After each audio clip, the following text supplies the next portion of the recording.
So let's begin with another topic, that is yield management and service.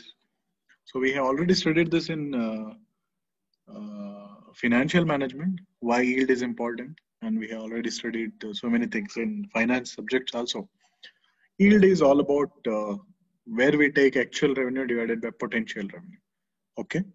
So in services that we have already discussed, matching the demand and capacity is very tough due to the character which service has, the perishability characteristic.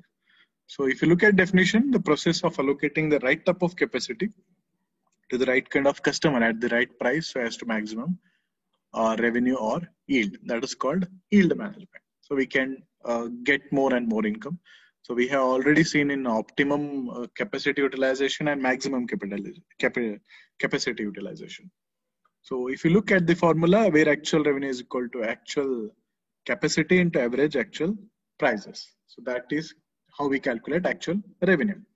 And potential revenue is actual total capacity. Okay, total huge capacity and maximum price we can charge. So that is called potential revenue. So if you divide both, we can get the yield. So most effective, this method can be used when different segments make reservation at different times. Okay, so we know reservation always happens nowadays. It is very high with the apps, with the so many services which are provided through mobile, web-based. We can reservation can be done. So with the reservation, we can manage very well to the revenue. And next is customer who arrive reserve early are more price sensitive than those who arrive reserve late. So they reserve early because they might think it prices may even go further. So this is how we can use the yield management techniques. So book early to reduce the prices. Before 6 months, the flight charges are very less. So this is how the reservation always happens, and the yield can be managed.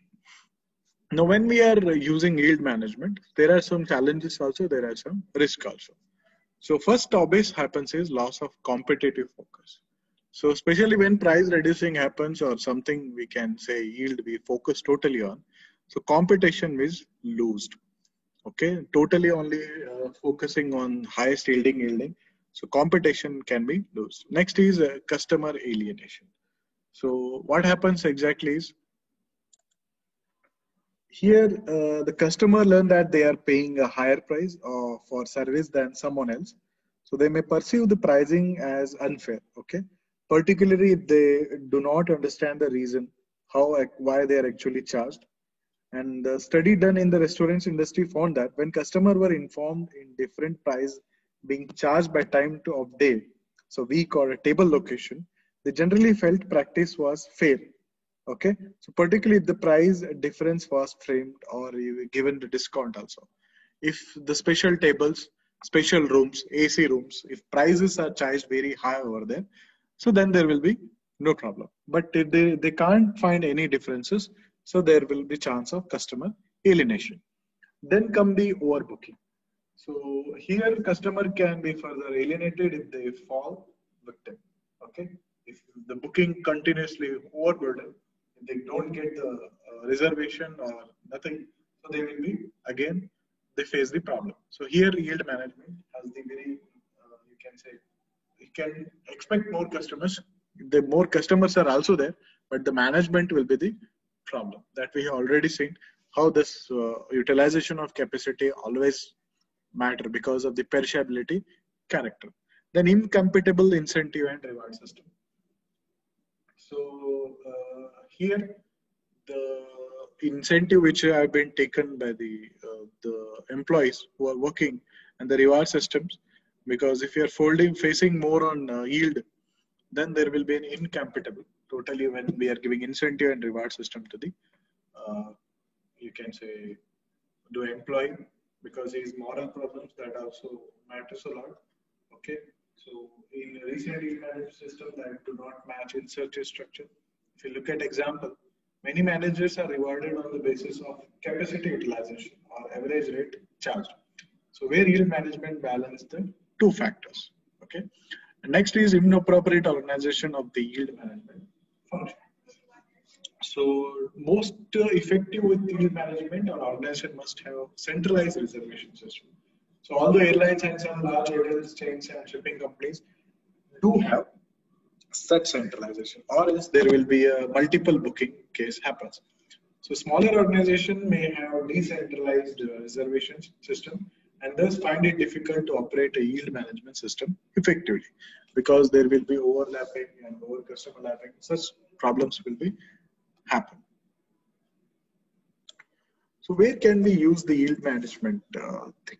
First is where we can have, especially the characteristic like relatively fixed capacity. Hotel has rented out all its rooms. Further demand cannot be met without substantial capacity investment. So there are limited halls, rooms, and limited capacity. Next is perishable inventory. That is again the biggest concept of service. Okay, that we already studied this. If a hotel room unit of capacity is not sold for a particular date, the revenue that would have been gained is lost because that has not been used. Next is segmented markets. So where the market for service can be segmented according to the certain criteria. You can say like example, the price sensitivity of the consumer. Next is fluctuating demand. Okay, that always happens. So adoption of various pricing approaches enable the reduction of peak and valley in variable demand that we have taken example of, for example, Goa restaurants or Goa, you can say lodge or hotels. In December, there will be peak. So demand will be high. And after the time of then demand will be very less. So here we can charge according to the demand. The pricing can be done. Next is low variable to fixed cost ratio. So in service pricing, some contribution must be made toward fixed cost. The low level of variable cost, we can say example, cleaning a hotel room coupled with discretion in pricing means that the revenue expected from selling it is invariable, greater than if it was not sold. So that is why yield management is usually regarded as profit enhancing strategy. So here the yield management thing can be used. Now comes the price discrimination part. So we know that how discrimination can be done by using the price. Okay. So in conjunction with the time mentioned earlier, customers are also sensitive to price that we have already discussed. So early customers are very price sensitive, where late customers are not price sensitive. So where customer needs to use particular service, for example, railway during say a peak period, time sensitive. That for example, Deepavali, Dasara or festive season, then that customer will be willing to pay more price insensitive because he is not price bothered about price, but he wants to go. Next, the converse then is where customer is unconcerned over say the time of travel, time insensitive, and they consequently will enjoy a discounted price if an off-peak period is selected that is price sensitive. Okay, because time matters. For example, you need to travel back to your place in Deepavali season after finishing your working hours. So then time is important to reach the home, not the price important. Okay, but where price is most important than the time, then there will be changes. So although time and demand levels are the main causal factors, or you can say rate fences in price discrimination, so other factors permit variation in pricing. So if you look at an example, yield management technology for pricing especially, okay. So if you look to be successful, it is felt that customers need to perceive price difference as justified and fair. That we already discussed. Because when you use charging different prices, higher prices, the difference has to be same. For example, if you take at the restaurant, okay. So tangible rate fences we can use for charging the prices. Okay, the price discrimination can be done only through the rate fences. Table location, party size, menu type, presence or absence of certain amenities. Okay, bread on the table. So this can be tangible rate fences. We can easily say and we can charge them. When it comes to intangible rate fences, so group membership or application that can be used, for example, Club Mahindra. Time of day or a week, when, okay, duration of the use, timing of booking, okay, walk-in or a reservation, then type of the reservation. So this is intangible rate fences can be seen. Now moving further, so next we say waiting line strategies. Okay, so waiting always gives the problematic thing. Okay, so waiting lines, there are how to configure them. We can go with the three things. One is multiple queue, single queue, and take a number. So these are the three methods can be used. We can see in the picture. Multiple queue you can use. You can especially see in the airline industry or airport you can see, or a multiplex you can see. Then comes the single queue that you can see this thing in especially in water parks. Then take a number, okay, that can be used. That is the third type. So these are the three different you might have experienced waiting line configurations. Now, waiting line strategies, first, establish a reservation process. Nowadays, every company is going through this. So better how to manage that is we can go with the reservation process. That is the best method that can be done. From timing to timing, from seat to seat, from you can say day to day, you can easily use this reservation process to manage the time. Now coming to the differentiate waiting customers, here what you can do, importance of the customer matters a lot.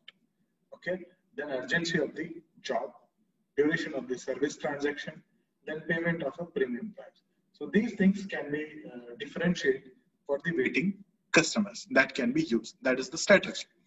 Then make waiting more pleasurable. So how you can do? While they are waiting, you can provide them some movie they can watch, they can listen musics. Okay, you can provide some discounts for waiting. Something can be managed so that waiting will not seem. You can inform them. So if you look at the issues to be considered in making waiting more pleasurable, unoccupied time feels longer than occupied time. So that has to be managed very nicely.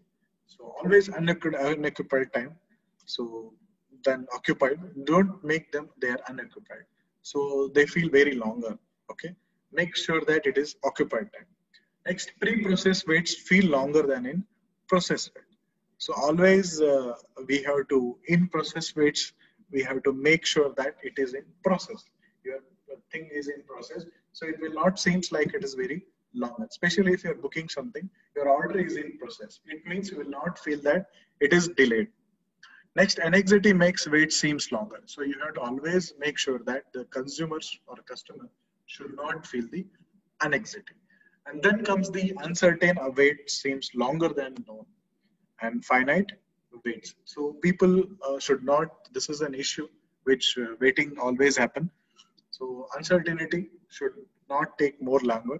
It should be a finite wait. This like this time it is going to end. Then comes the unexplained wait seems longer than explained waits. So always try to explain to the customer that this is going to take longer, this 2 hours, 3 hours, so that they are prepared mentally.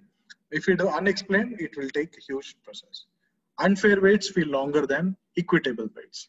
So always go with the equitable waits so that they will not make feel that they are went through unfair practices.